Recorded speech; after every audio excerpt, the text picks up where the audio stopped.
El día de hoy revisaremos los trastornos por uso de sustancias. Yo soy el doctor Juan Manuel González Buelna, médico psiquiatra del Instituto de Salud Mental del Estado de Durango. Iniciaremos con las bases neurobiológicas de la adicción. Sabemos que sentir placer es normal y el placer nos motiva a repetir conductas que son placenteras para nosotros. Esto se produce porque disponemos de un sistema cerebral que nos permite experimentarlo. Este sistema fue descubierto en 1954 por James Salt y Peter Milner. El sistema de motivación-recompensa es un sistema primitivo, es básico para la supervivencia del individuo y la especie, ya que esta estructura nos permite, realizar actividades placenteras y repetirlas, como la alimentación y la reproducción. El sistema de motivación y recompensa facilita el aprendizaje y el mantenimiento de conductas que son muy importantes para la adaptación y la supervivencia de los seres humanos.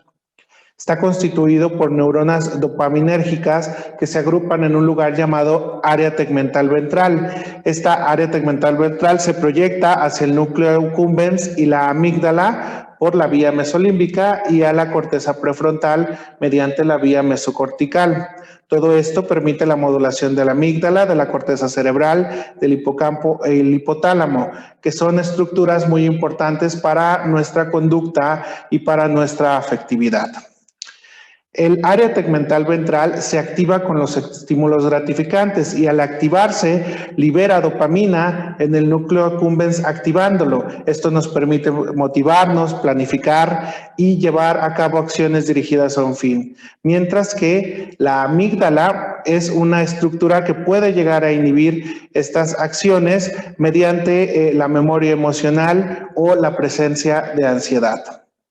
Sabemos que en el sistema de motivación-recompensa, las drogas de abuso activan intensamente esta área tegmental ventral, lo que promueve la liberación importante de dopamina y facilita una sensación importante de placer. Si ustedes revisan el gráfico que está en esta diapositiva, podemos observar cómo la alimentación o el sexo tienen cierta potencia de placer, mientras que la cocaína tiene una potencia aún mayor. Si observamos, dentro de las primeras horas la alimentación y el sexo elevan de una manera presente la sensación placentera, pero al cabo de un par de horas disminuye, mientras que la cocaína, aparte de ser más potente y lograr una liberación de dopamina más importante, la duración a lo largo del tiempo también es mayor. Sin embargo, la liberación masiva de dopamina, particularmente mediante el uso de drogas, provoca una reducción en su liberación que posterior a muchos usos puede caer debajo de la liberación basal a pesar de que se cese el consumo. ¿Qué quiere decir esto? Que en las primeras ocasiones el cuerpo va a tener la capacidad de recuperar el equilibrio, pero ya después de un tiempo la liberación de dopamina va a caer por debajo de los niveles normales y podemos empezar a presentar complicaciones afectivas y conductuales. El sistema de motivación-recompensa se encuentra implicado como una estructura fundamental en el desarrollo y mantenimiento de la adicción. Sabemos que desde las primeras fases del consumo de una sustancia, el organismo realiza una conducta dirigida a un objetivo, que esta conducta, al ser repetitiva, al ser satisfactoria, al provocar placer, da pauta a la consolidación de la adicción ya como un hábito compulsivo. Entonces, es el sistema motivación-recompensa y particularmente la dopamina, biológicamente son las pautas más importantes para que se consolide la adicción. La dopamina es un neurotransmisor que, como les comentaba previamente, se encuentra principalmente en el área tegmental ventral.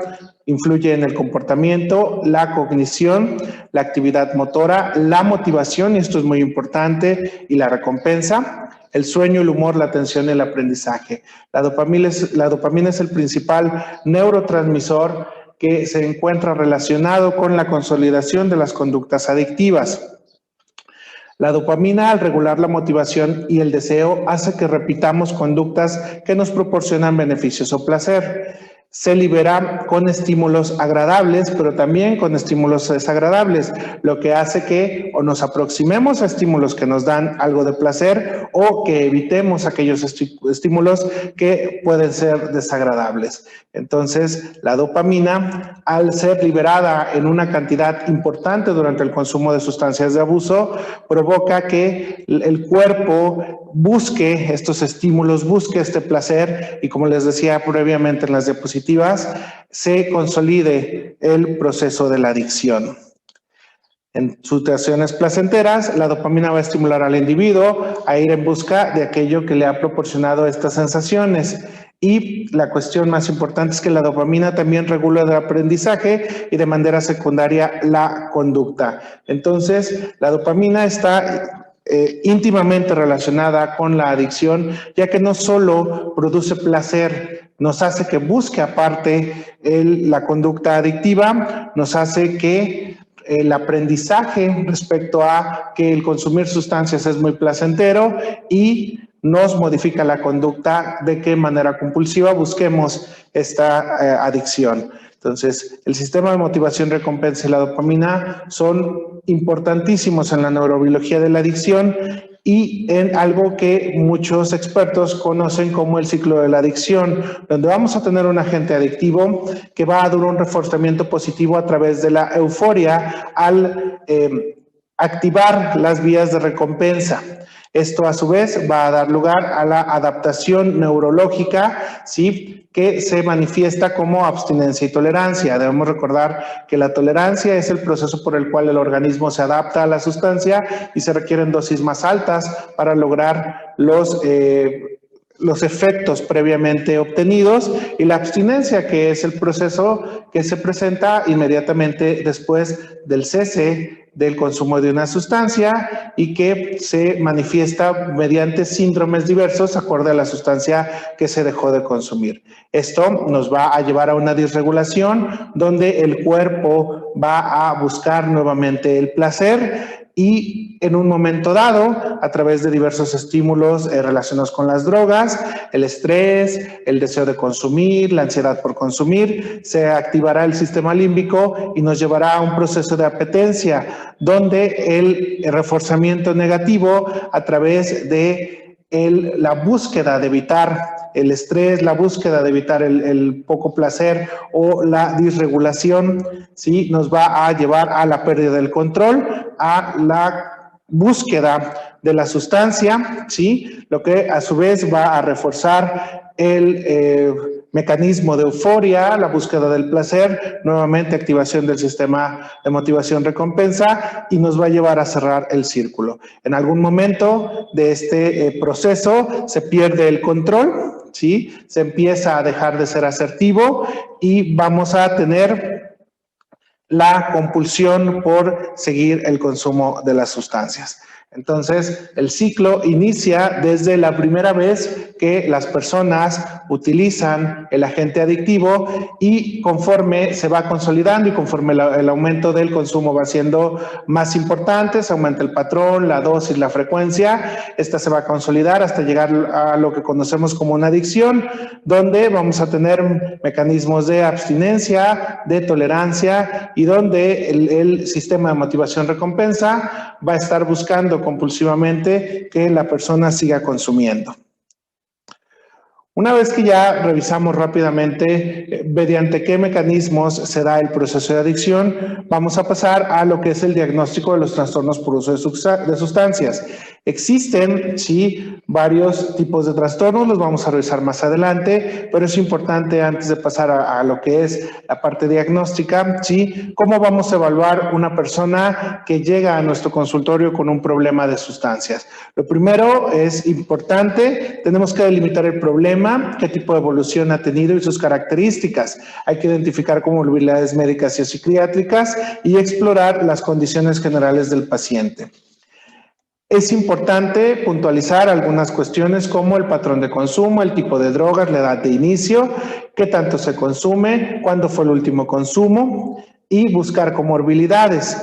Las condiciones generales del paciente son fundamentales, checar su estado físico y su estado mental. Posteriormente estableceremos un diagnóstico y quizás sea necesario obtener algo de información extra para seleccionar un tratamiento de la mejor manera.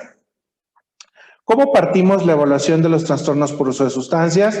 El punto de partida más importante es la elaboración de la historia clínica, donde asentaremos los antecedentes del paciente, a qué edad inició el consumo, qué sustancias utiliza, el patrón de consumo, tiempo, dosis, tipo, cada cuánto lo hace, cuántas consume, si las combina, si no las combina, etcétera. Como les decía, cuándo fue su último consumo, cuáles son los síntomas que el paciente presenta durante su intoxicación, tanto aquellos directamente relacionados con la sustancia, como la presencia de algunos síntomas psiquiátricos como depresión, ansiedad, ideas suicidas, psicosis, que incluye ideas delirantes y alucinaciones, si existen síntomas de abstinencia o residuales posterior al cese del consumo y la presencia de comorbilidades. En la historia clínica tendremos que realizar también una evaluación física, donde buscaremos puntualmente signos y síntomas de intoxicación o abstinencia, donde se recomienda realizar una prueba rápida de detección de drogas en orina y, si es necesario, la solicitud de estudios complementarios tanto de laboratorio como de imagen.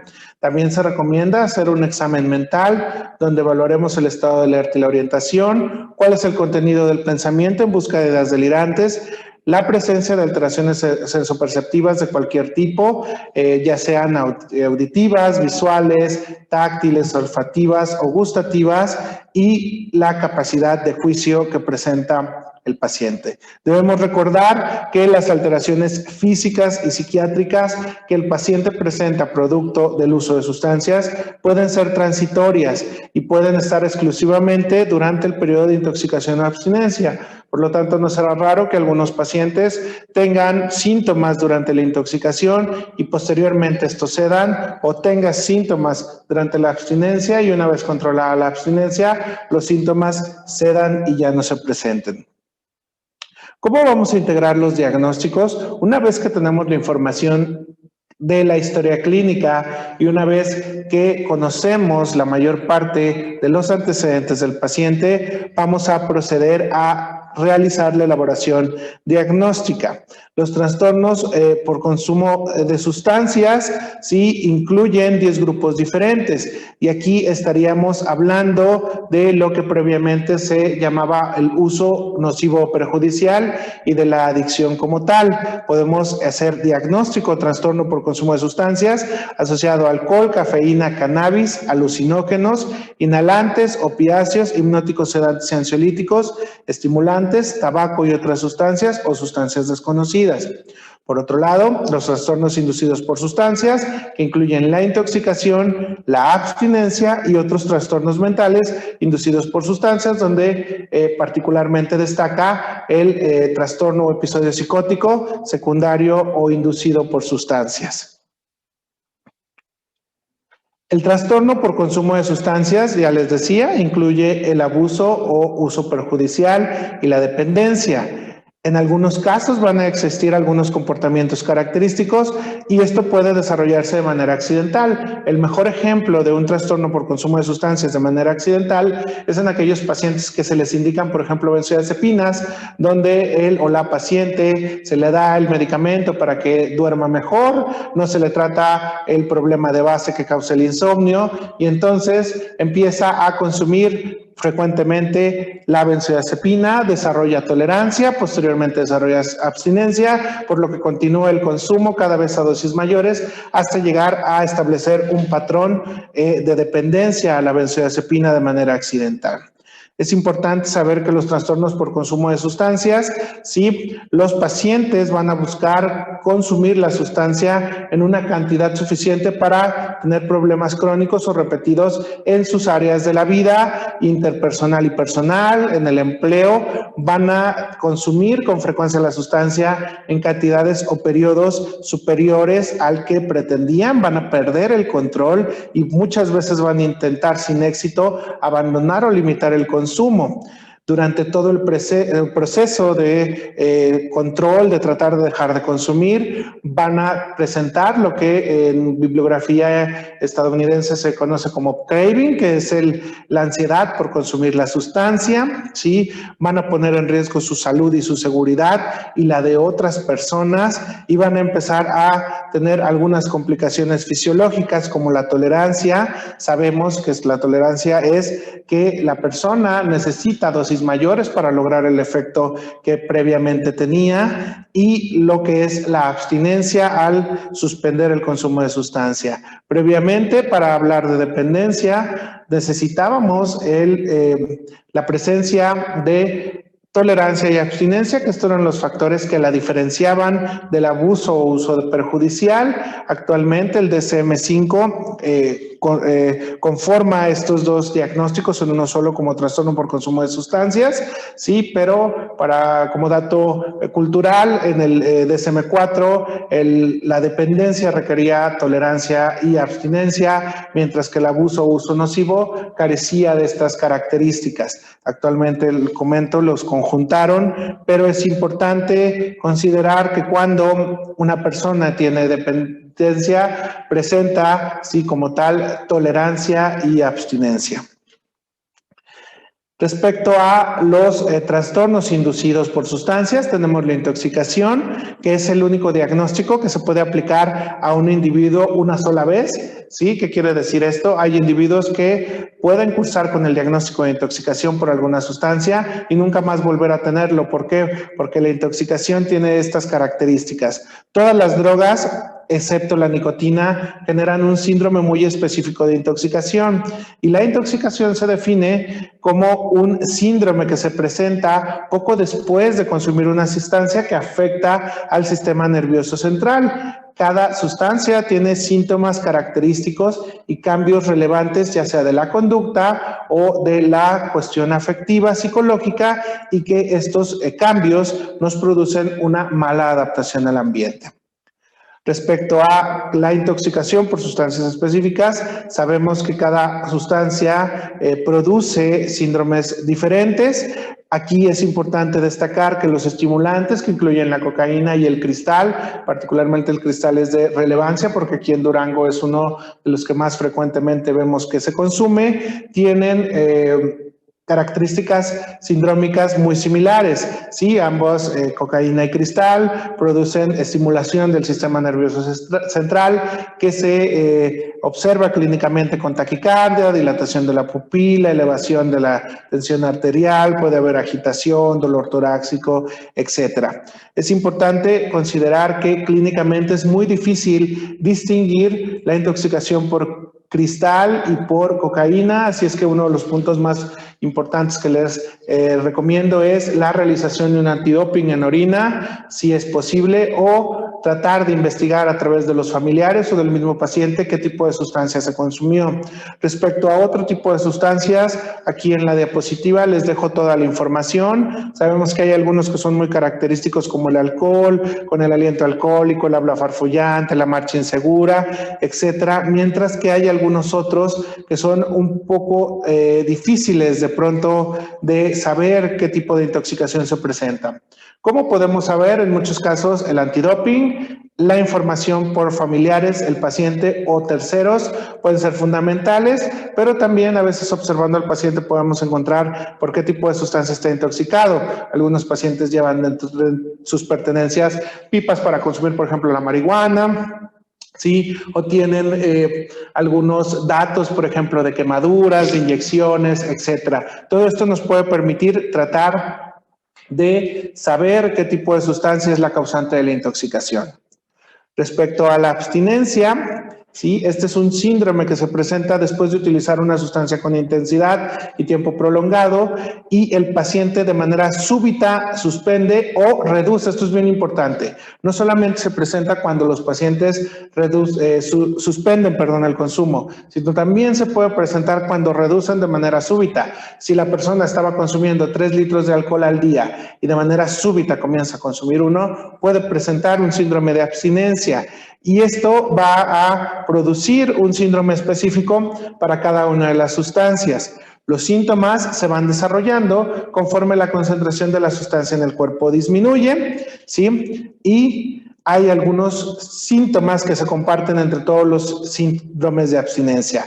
Estos son las alteraciones del estado de ánimo, una actividad anómala motora, anomalías del sueño y algunos problemas físicos. Es importante destacar que para hablar de abstinencia no debemos tener otra enfermedad o trastorno que explique mejor los síntomas. Debemos de estar seguros que los síntomas que estamos observando son directamente secundarios a que el paciente dejó consumir la sustancia.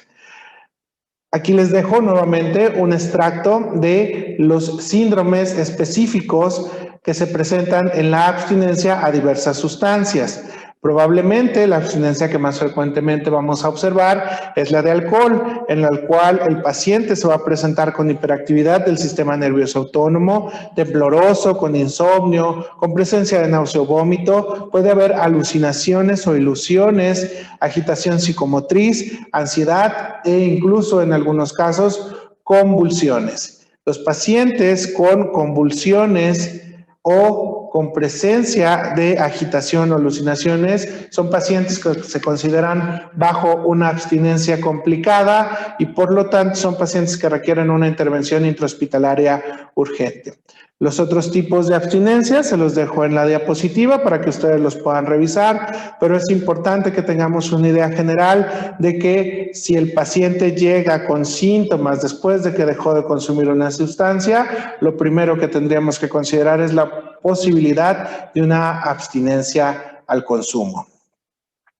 Existen, ya les decía, también otros trastornos mentales que pueden ser inducidos por sustancias y en esta categoría se incluyen los trastornos que se experimentan durante la intoxicación, la abstinencia o como consecuencia del consumo. Aquí podemos considerar de importancia dos, que son el trastorno psicótico, la presencia de psicosis durante o posterior al consumo y las alteraciones del estado de ánimo y la ansiedad.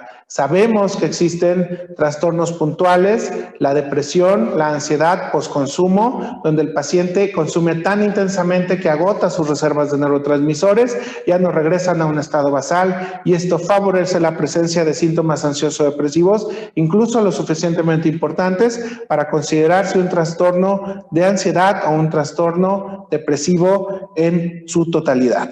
También podemos encontrar trastornos del ciclo sueño-vigilia, problemas sexuales, delirium o inclusive alteraciones de la cognición desde leve hasta graves. ¿Cómo vamos a tratar los trastornos por uso de sustancias?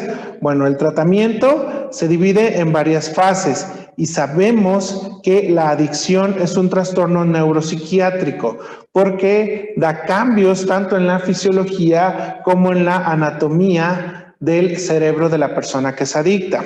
La adicción no cursa un síndrome único, sino que frecuentemente se asocia a otros trastornos en algo que se denomina patología dual, un concepto que vamos a abordar unas diapositivas más adelante. Por lo tanto, la intervención se debe de hacer multidisciplinaria. Tendrán que integrar el equipo multidisciplinario, un médico que valore la parte física del paciente, puede ser un médico general, un médico internista o un especialista en caso de ser necesario, un médico psiquiatra especialista en salud mental, un psicólogo y probablemente algunos otros como trabajadores sociales y terapeutas familiares. El tratamiento de los trastornos por uso de sustancias, sí, tiene su historia.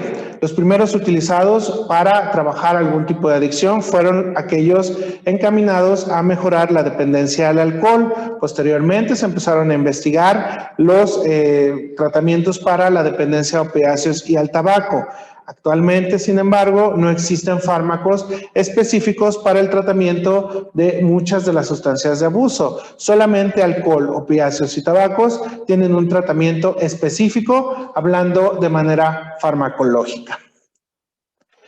En general, la estrategia del tratamiento farmacológico y las intervenciones orientadas al tratamiento de los trastornos por uso de sustancia tienen como objetivo mantener la abstinencia, evitar que el paciente consuma, evitar que el paciente vuelva a consumir y sobre todo las intervenciones buscan reducir el daño que las drogas generan al cerebro. Hay 4 tipos de intervenciones que se consideran como importantes. La primera es tratar la intoxicación y evitar la complicación de los aspectos fisiológicos que provoca el usar las sustancias, el tratamiento de las abstinencias, el mantenimiento de la abstinencia, que sería lo que conocemos puntualmente como el tratamiento de la adicción, y el manejo de la comorbilidad. Sabemos que las comorbilidades son frecuentes y que el no trabajar las comorbilidades empeora el pronóstico del paciente con adicciones. Empezaremos entonces con el tratamiento de la intoxicación aguda. El tratamiento de la intoxicación aguda por sustancias tiene puntos universales para todas las sustancias. El primero de ellos es el mantenimiento de medidas generales que buscan tener constantes los signos vitales y eliminar la sustancia lo más rápido del organismo. En usuarios con alcohol, en riesgo de sufrir abstinencia. ¿Cuáles son aquellos que tienen riesgo de sufrir abstinencia? Aquellos que ya han presentado abstinencia previamente o que estuvieron consumiendo una gran cantidad de alcohol y que posteriormente la suspendieron o la disminuyeron, están en riesgo de abstinencia, ¿sí? En aquellos pacientes que pueden iniciar algunos fármacos en forma de prevención. Ojo, el tratamiento de las intoxicaciones y de las abstinencias son siempre intrahospitalarios, centros de primer nivel, centros de salud, no son lugares adecuados. La casa no es un lugar adecuado para el tratamiento de una intoxicación o una abstinencia, particularmente en aquellas que se van a complicar o que sabemos que ponen en riesgo la integridad física de los pacientes. ¿Sí? En el caso de opiáceos y benzodiazepinas, se pudieran valorar el uso de algunos antagonistas específicos, insisto, tratamiento intrahospitalario, y en otras sustancias de abuso, pues el tratamiento es sintomático. Términos generales, mantener signos vitales, eliminar la sustancia, y en aquellas sustancias que tienen algún antídoto específico, trabajar ese tipo de antídotos en caso de ser necesario. Si ustedes ven este cuadro, sí, las intoxicaciones por estimulantes, por cannabis o por inhalantes, sí, el tratamiento es sintomático y monitorización. En el caso de las benzodiazepinas, el tratamiento puede utilizar el flumazenil, pero el flumazenil se debe de puntualmente guardar para aquellos pacientes con una intoxicación que esté comprometiendo la respiración, aquellos pacientes que por el efecto de las benzodiazepinas tienen alteraciones del centro de la respiración y dejan de respirar, son los candidatos a flumazenil, o aquellos que tienen un riesgo muy importante por las complicaciones de broncoaspirar, etcétera, pudiera usarse el flumazenil. El flumazenil no se usa como una medida común en pacientes con intoxicación por benzodiazepinas, sí debe ser reservado para casos muy específicos. En el caso de los opioides, el tratamiento nuevamente sintomático con la aplicación de buprenorfina en aquellos pacientes con una intoxicación de moderada a grave o que tengan algún riesgo de tener complicaciones importantes. En el caso del alcohol, el tratamiento es igual, sintomático, monitorización en aquellos pacientes, ya les decía, con un riesgo de abstinencia. Podemos indicar el uso de benzodiazepinas como preventivos, ¿sí? El lorazepam es uno de los más útiles por su nulo efecto sobre el sistema hepático. En algunas guías ustedes pueden encontrar que algunos anticonvulsivos como la carbamazepina o carbamazepina se recomiendan, o el valproato, ¿sí? Y pudieran usarse también dosis de diazepam intravenosas en caso de ser necesario. Aquí la recomendación más importante es que este curso va orientado a primer nivel, ¿sí? Un primer nivel, un centro de salud, un centro integral de salud, etcétera. Generalmente no va a tener los medios ni una instalación hospitalaria como para trabajar este tipo de trastornos. Por lo tanto, es importante que sepamos identificar, saber que el paciente está en peligro, saber que el paciente está intoxicado por alguna sustancia y referir en caso de ser necesario a un tratamiento más adecuado. ¿Qué pasa con los síndromes de abstinencia? Igual, sí que la intoxicación, en términos generales, el tratamiento es intrahospitalario, sí, el síndrome es acorde a la sustancia causante, sí, y se debe de trabajar de manera muy puntual. El alcohol y los opioides tienen protocolos muy establecidos para el tratamiento de la abstinencia. En el caso de las otras sustancias, el tratamiento es sintomático y debe estar orientado a mantener el bienestar físico y evitar las complicaciones. Aquí les dejo un resumen de las intervenciones que se plantean para el tratamiento de la abstinencia. En el caso de los opioides hay que hacer un tratamiento sintomático con monitorización. El uso de metadona o buprenorfina es la primera línea y se pueden usar algunos agonistas alfa-2 adrenérgicos como la clonidina o lofexidina, sí, en el caso de ser necesario. En caso de alcohol, sí, el tratamiento es la hidratación, el uso de tiamina y en pacientes con crisis convulsivas, el uso de diazepam, carbamazepina o lorazepam, y en aquellos pacientes con delirium, las benzodiazepinas, pero particularmente el alcohol. Mucho cuidado con los aspectos cardíacos, la prolongación del QT, que puede dar una torsada de points. Recomiendo hacer en este tipo de pacientes, si es posible, un electrocardiograma, checar que el QT no esté muy alargado, porque el haloperidol, particularmente intravenoso, puede alargar el segmento y podemos tener ahí algunas complicaciones importantes. Entonces, insisto, este tratamiento es en un centro hospitalario, requiere gente especializada, personal que sepa el trabajo con este tipo de pacientes. Un centro de salud, un centro rural, pues no es el mejor lugar para el tratamiento de la abstinencia. Segundo o incluso en tercer nivel, son lugares más adecuados por si el paciente se complica, puedan tener la infraestructura adecuada para el tratamiento del paciente. Pasando ya puntualmente al manejo de las adicciones, ¿qué estrategias podemos utilizar? Bueno, para el alcohol, los opiáceos y el tabaco hay tratamientos aprobados. Sugiero que sea un personal especializado en salud mental, un psiquiatra, quien lleve estos tratamientos por la dificultad que representa el dar seguimiento y manejo a estos pacientes. Para el alcohol existe el acamprosato, el disulfiram y la naltrexona. Para los opiáceos podemos utilizar la metadona y la buprenorfina. Estos datos se los doy para que los conozcan, para que sepan, para que puedan psicoeducar a sus pacientes. No es raro que los pacientes vayan al psiquiatra, el psiquiatra les dé algún tratamiento y luego quieran confirmar esta información con su médico de cabecera. Ustedes, sabiendo que estos medicamentos son los utilizados, pueden con toda seguridad indicarle al paciente que efectivamente está recibiendo un tratamiento adecuado y reforzar la conciencia del paciente de la importancia del uso de los medicamentos.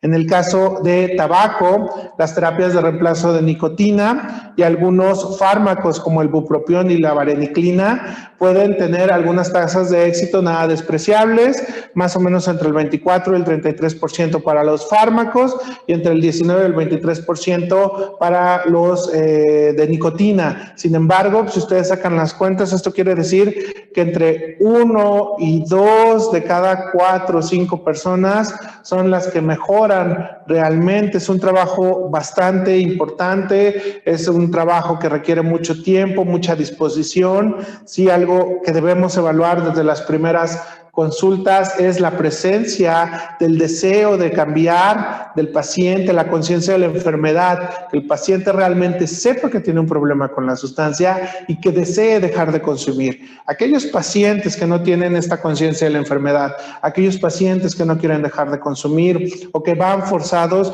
son pacientes que no van a tener un buen pronóstico, porque el punto de partida más importante para el tratamiento de la adicción es que el paciente desee y busque dejar de consumir.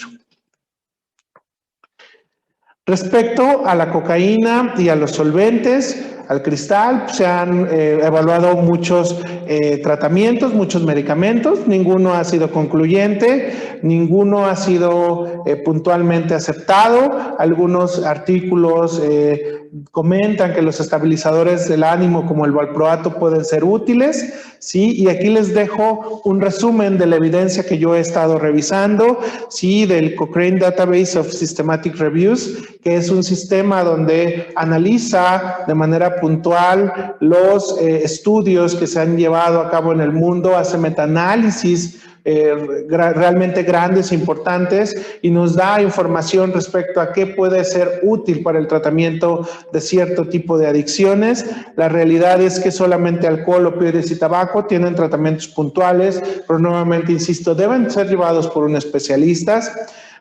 Mientras que los estimulantes, la cannabis y los inhalables tienen algunos tratamientos que se proponen como los estabilizadores, insisto, el valproato, en el caso de los estimulantes, la naltrexona, el disulfiram, pero ninguno de ellos tiene evidencia científica puntual que apoye que estos sean tratamientos que realmente tienen una tasa de éxito importante. En el caso de las benzodiazepinas tienen un protocolo de deshabituación puntual para el tratamiento de la dependencia, en el cual se cambian las benzodiazepinas de vida corta a vida larga y se va reduciendo gradualmente a lo largo de varios meses o incluso años el tratamiento. Los que regularmente son útiles para reducir son aquellos de vida media más larga, como diazepam y clonazepam, pero insisto, esto es un proceso que requiere otro tipo de terapias psicológicas, a veces conductuales, sí que deben ser llevadas a cabo por un equipo multidisciplinario encabezado por un especialista en salud mental.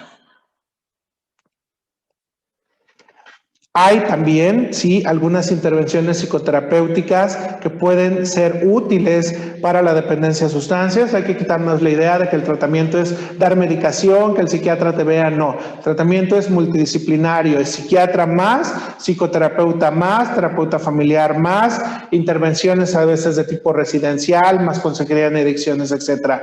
El tratamiento requiere un grupo de personas formadas, requiere un grupo de especialistas en el área, no es fácil, insisto, esto no es para un centro de salud. La idea de esta plática es que ustedes tengan las herramientas necesarias para detectar si se trata de un proceso de adicción, de un proceso de uso nocivo, de una intoxicación, de una abstinencia, y puedan derivar de manera adecuada a sus pacientes a un segundo o tercer nivel según sea el caso.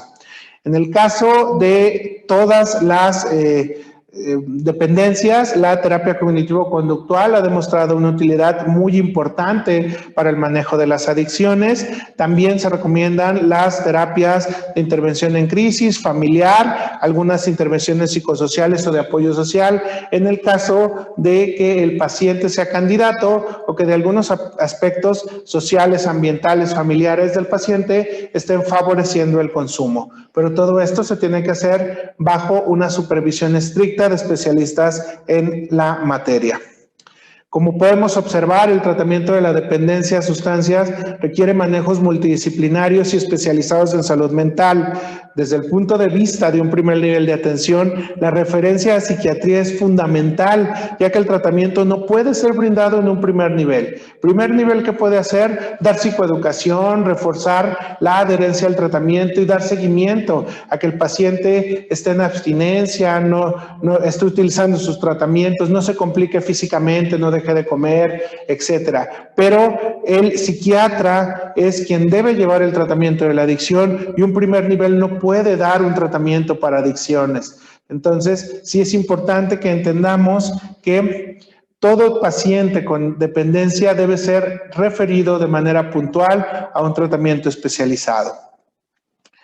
Ya les comentaba previamente yo que existe algo que se llama patología dual. La comorbilidad es muy común en el uso de sustancias y la patología dual es un concepto que nace de esta frecuencia de las comorbilidades entre el uso de sustancias y enfermedades psiquiátricas. La patología dual sí hace referencia a la comorbilidad de un paciente que tiene de forma simultánea una adicción y otro tipo de trastorno mental. Sabemos que la comorbilidad de la adicción con trastornos psiquiátricos es frecuente y que se asocia con deterioro clínico y riesgo suicida. Por eso se ha venido gestando durante los últimos años de investigación este concepto de patología dual. Cuando ustedes lean o escuchen patología dual, inmediatamente sabemos que nuestro paciente tiene un problema de adicciones y un problema psiquiátrico de otro tipo. Esta patología dual se puede dar de 4 maneras diferentes, ya sea que donde la combinación ocurre por casualidad, porque comparten los mismos factores predisponentes. El paciente es una persona, ¿sí?, que desarrolló de manera independiente una adicción y un problema psiquiátrico y de manera casual coinciden en el mismo periodo de tiempo. En esto, la base biológica que explica la coincidencia, ¿sí?, es factores predisponentes, impulsividad, búsqueda de novedad, trastornos de la personalidad, etc. La segunda forma en la que se presenta la patología dual es aquella en la que un primer trastorno influye en el desarrollo de un segundo que después sigue un curso independiente. Por ejemplo, el consumo de drogas que precipita una psicosis o el consumo de alcohol durante episodios depresivos que puede derivar en la adicción. Aquel paciente que empieza a consumir para mejorar su patrón de sueño, está consumiendo, ¿sí?, y de pronto ya tiene un problema depresivo, pero ahora desarrolló una adicción al alcohol porque el consumo fue muy frecuente, desarrolló tolerancia y entonces tenemos que un primer trastorno afectivo favorece el desarrollo de un trastorno por uso de alcohol. El tercer caso es el en el cual el consumo de sustancias se usa para mejorar algunos síntomas psiquiátricos de un paciente que no es diagnosticado o que no fue tratado adecuadamente. En este caso, el tratamiento del uso de sustancias se debe dar al mismo tiempo que el tratamiento de la enfermedad psiquiátrica, porque en muchos casos trabajar la enfermedad de base que causa el uso de sustancias puede hacer desaparecer el trastorno de sustancias. Por último, algunos síndromes que pueden ser cuadros psiquiátricos temporales, que son consecuencia de intoxicación o síntomas específicos de algún tipo de abstinencia, ¿sí? De cualquier manera, en estas 4 opciones de la patología dual tenemos que el paciente siempre va a cursar con síntomas o trastornos psiquiátricos asociados a un problema de adicciones. ¿Qué tan comunes son los trastornos mentales en pacientes con adicciones? La patología dual es bastante común. Sabemos que en México la prevalencia de comorbilidad fue de hasta un 75%. ¿Qué quiere decir esto? Que 3 de cada 4 pacientes tienen un problema de patología dual y en muchos casos los trastornos psiquiátricos precedían a los trastornos por uso de sustancias en más del 80%. Y la carga de comorbilidad iba de entre 1 a 5 o más trastornos. ¿Qué quiere decir? Que no solo son frecuentes, sino que muchas veces no son únicos. 2, 3, 4 trastornos más el problema de adicciones. Esto lo que lleva es a una mayor dificultad para el tratamiento, a una mayor dificultad diagnóstica y a un peor pronóstico. Además, se observó que en aquellos usuarios de sustancias que tenían el antecedente de una enfermedad mental, el riesgo de hacerse dependientes de la sustancia se aumentaba entre 3 y 10 veces, ¿sí? Si ustedes analizan esta información, es importante. Muy frecuente, 3 de cada 4 cursan con patología dual. Muchas veces el trastorno psiquiátrico precedió o favoreció el trastorno por uso de sustancias. Y aquí es donde entra primer nivel. El detectar de manera adecuada, de manera oportuna, los trastornos psiquiátricos puede favorecer que evitemos el que los pacientes se enganchen con las adicciones. Por eso es importante que primer nivel sepa detectar desde las primeras instancias no solo el problema del uso de sustancias, sino también problemas frecuentes de salud mental que pueden favorecer o que pueden dar como resultado, ¿sí?, el problema de adicción. Las comorbilidades más comunes fueron los problemas del comportamiento y el déficit de atención, que ojo, estos son trastornos de la infancia y la adolescencia. Por eso la importancia y la relevancia del tratamiento de estos trastornos durante las etapas tempranas de la vida. Por supuesto, trastornos de ansiedad, seguidos por trastornos afectivos, trastornos del control de los impulsos, en los cuales destaca la ludopatía, y trastornos de la conducta alimentaria. En pocas palabras, ¿qué tenemos que buscar en niños y adolescentes? Problemas de la conducta, oposicionista desafiante, disocial, déficit de atención, y en joven o adulto joven, ansiedad y depresión, trastornos afectivos, incluido trastorno bipolar. ¿Sí? Si se fijan, son los que comparten la mayor parte de la prevalencia. Los trastornos del control de los impulsos, los trastornos de la conducta alimentaria, si bien pueden asociarse, no son tan frecuentes. Entonces, tendríamos que, como primer nivel, abocarnos a buscar en los niños problemas de déficit de atención y del comportamiento, y en adultos y adultos jóvenes, problemas afectivos o de ansiedad que nos permitan prevenir, como parte del tratamiento oportuno de estos problemas, la complicación al uso de trastorno por uso de sustancias.